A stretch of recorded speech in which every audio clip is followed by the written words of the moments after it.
Did a good job. So this is one of my customers that's an Uber and Lyft driver, and they're following my 3,000 mile oil change regimen. Yeah, look at that. So then I watched some guy talking about oil and how black is still good and all this stuff. The carbon molecule in your engine is not being filtered out. So if it was, then it wouldn't be carbon behind valves, there wouldn't be carbon on ring lands, there wouldn't be sludge and shit inside your motor because they're overextending the oil change interval. So if you don't have black sludgy carbon molecules too much in the oil, in your used oil, here's my thought, right? So this is clean now. Could it have gone 10,000 miles? I don't know. Is it worth the internal sludge and damage and wear? No. So oil's cleaning, right? So that's why it's turning black. It's collecting all the shit that's inside the engine that the filter's not catching, all right? But your ring lands and your pistons are storing it up. Your valve covers, your PCV system, your VVTs. So my thoughts are, if you don't ever let it get too thick and sludgy with carbon molecules in your oil, which is your dark or black colors, are you ever going to have stuck piston rings? Are you ever going to have carbon and sludge problems? Are you ever going to have clogged VVTs? So all these engineers that say, oh yeah, the oil's still good for lubricating.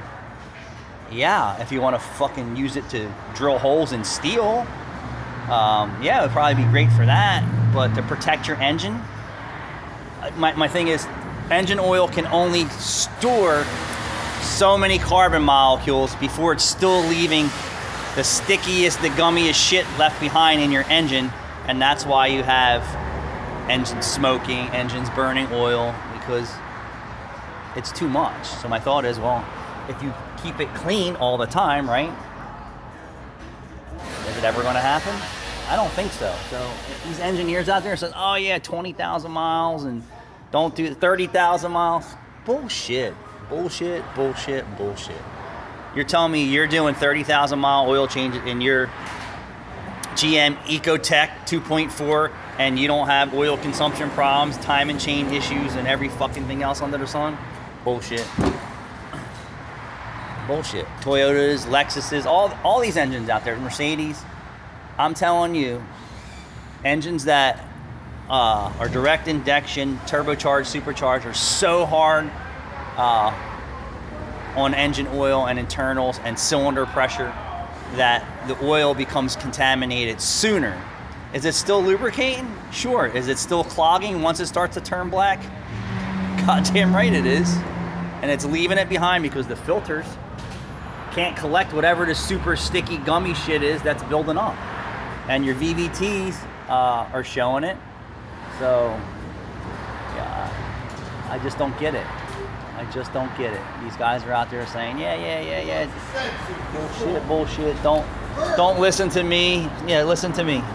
Trust me, you'll be way happier with no engine issues and cleaner engine oil. So, I was watching a Supercross race event. Say hi, Russ. And Chad Reed, his bike quit on a jump and he got all fucked up. And he says, one of the guys was saying, they change the fuel pumps in their race dirt bikes every 10 hours. Every 10 hours. Because they probably have the fuel pressure so cranked up on them and the pulse width, so they're really working the pumps and the injectors, that they know that the failure rate is more likely, and it's not worth risking the rider or anyone else over changing a fuel pump. Not changing a fuel pump. But here you go. Chad Reed's all fucked up over a fuel pump. But the point is that most people don't ever change their fuel pumps for maintenance reasons and safety reasons, but they do fail, and it's proven right here in the motocross 4-stroke community, 4-stroke engine, same 4-stroke, right? So changing your oil sooner than later is good, and it's cheap. It's cheap. Cheap.